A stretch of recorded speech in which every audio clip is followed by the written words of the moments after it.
Pessoal, chegamos ao último episódio da nossa série Arianos, todos de um só, de todos nós.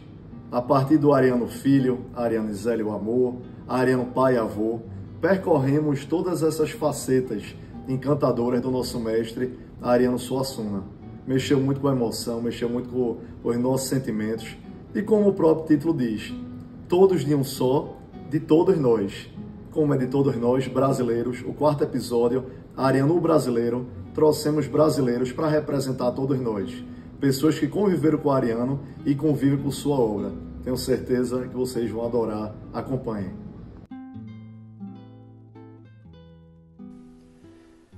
Olha, falar sobre o mestre Ariano sempre é algo que me emociona muito. Eu conheci Ariano muito jovem, era adolescente.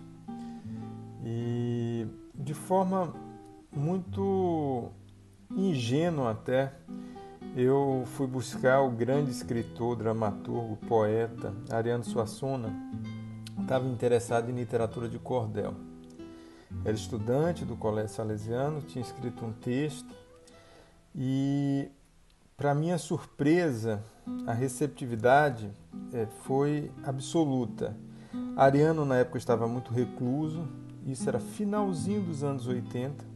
Ele tinha acabado de ser eleito para a Academia Brasileira de Letras e achava que ele não ia nem me receber.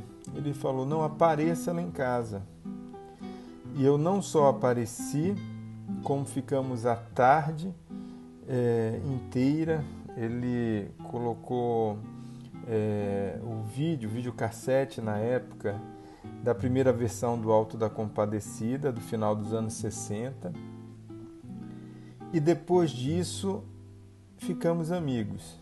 E eu passei a frequentar a casa do mestre Ariano Suassuna e sempre recebido com aquele afeto enorme, com aquela generosidade enorme dele e de Dona Zélia. Eu me emociono muito por falar em Ariano, porque ele foi uma pessoa presente, e aí que eu digo o brasileiro, porque isso é a grande questão que se coloca, é o brasileiro que tem esses atos de amor ao próximo em todos os momentos da minha vida, nos felizes e nos momentos difíceis. Ariano estava muito presente.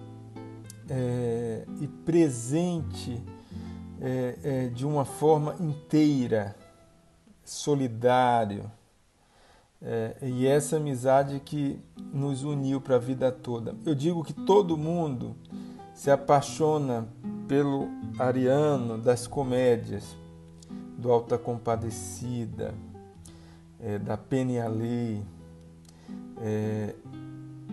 A minha ligação com Ariano veio pelo drama. Eu tenho em Ariano algo da paternidade. Ariano para mim foi uma espécie de pai. E nessa questão do brasileiro, ele falava algo que era muito forte, o ato de escrever, de ser escritor. Ele dizia que era missão, vocação e festa.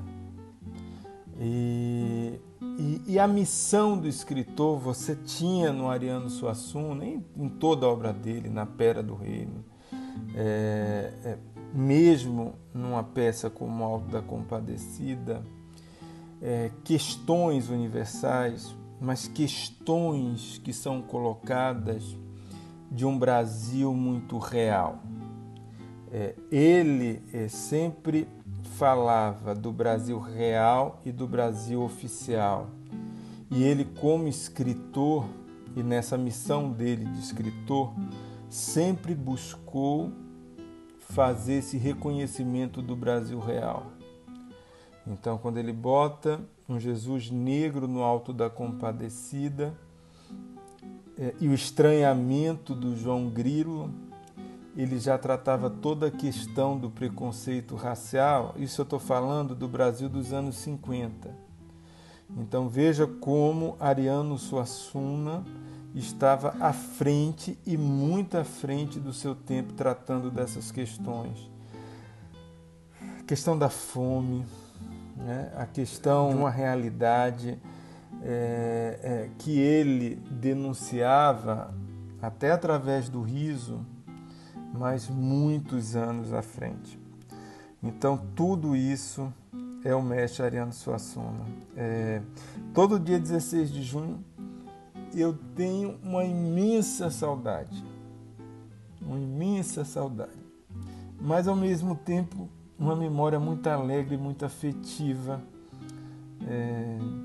não só da obra, mas eu especialmente tive esse privilégio dessa convivência extremamente afetiva e amorosa com o mestre Ariano Suassuna. O desafio foi falar sobre o Ariano Suassuna brasileiro. Comecei me lembrando de uma frase de Ariano que ele repetia muito. Ele dizia assim: arte para mim não é produto de mercado. Podem me chamar de ingênuo, mas arte para mim é missão, vocação e festa. Ele levou essa missão, que ele entendia ser a arte dele, para todos os cantos do país.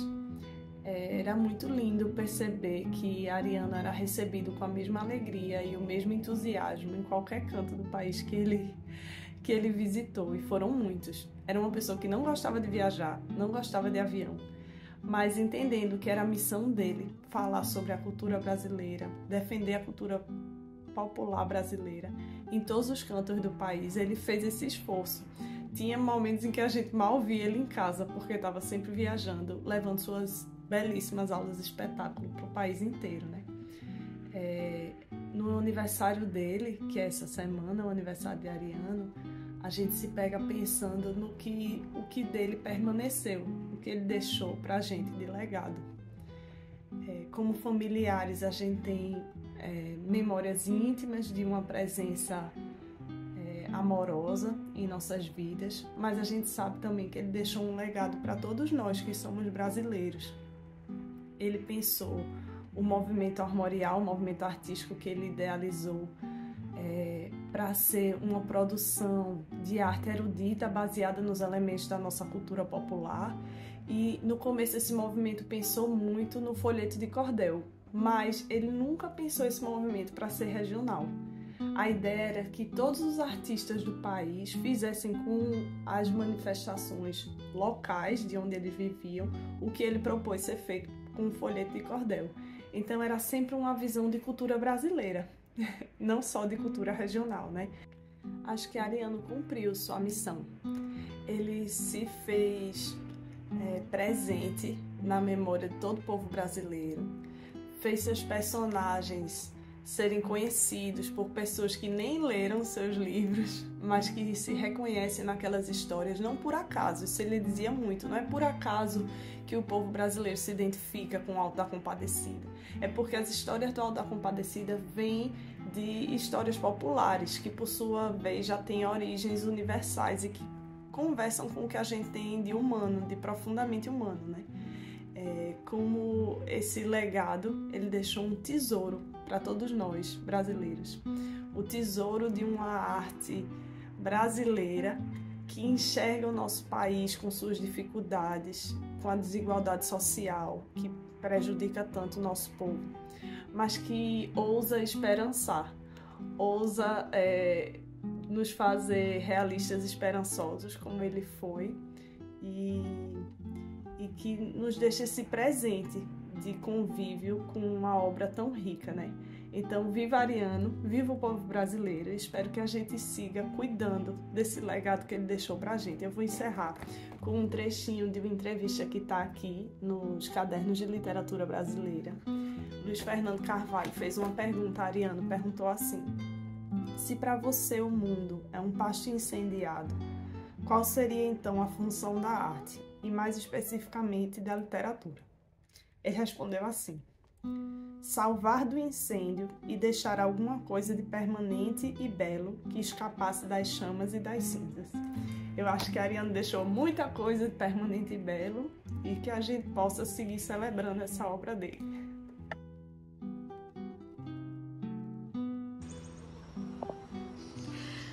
Eu quero deixar aqui todo o meu amor e toda a minha gratidão para esse mestre, esse artista genial que o Brasil ainda tem, porque ele se perpetua em suas obras.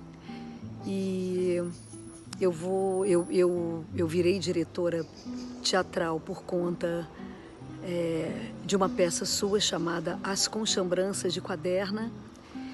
E não só isso, eu virei documentarista também por conta da Cavalgada Pedra do Reino, um documentário que eu fiz em São José do Belmonte, onde tive o privilégio dele ser o narrador principal.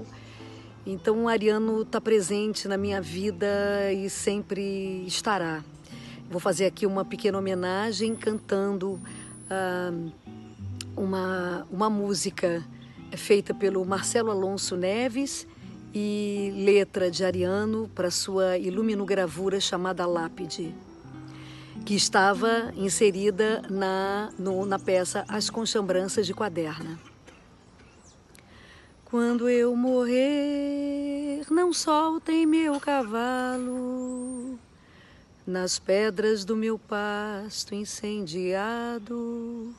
Fustiguem-lhe seu dorso alanceado, com a espora de ouro até matá-lo.